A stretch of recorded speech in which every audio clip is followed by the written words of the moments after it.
À l'heure à laquelle je vous parle, il y a toujours des affrontements entre la police et les manifestants.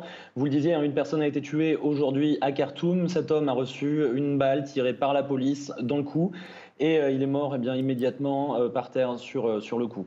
La police qui était extrêmement présente dans les rues de Khartoum aujourd'hui, en revanche, je n'ai pas vu de traces de l'armée.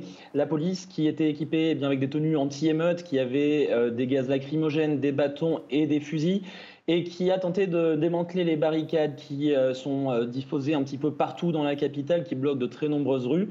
Et puis cette police donc, qui prenait les rochers qui sont par terre, qui prenait les pneus, qui les mettait sur des camions pour les emmener un petit peu plus loin, de manière à ce que les barricades ne puissent pas être reconstruites immédiatement.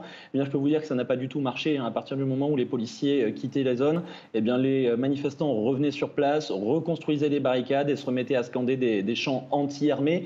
Alors, ils demandent toujours le départ du général Bourhan, ils demandent toujours à ce que le gouvernement civil puisse reprendre sa place ici au Soudan.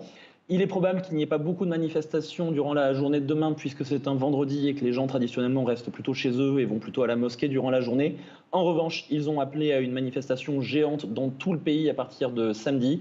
Ils espèrent que des millions de personnes vont la rejoindre et ils pensent que cela suffira pour faire pression sur le général Bourhan.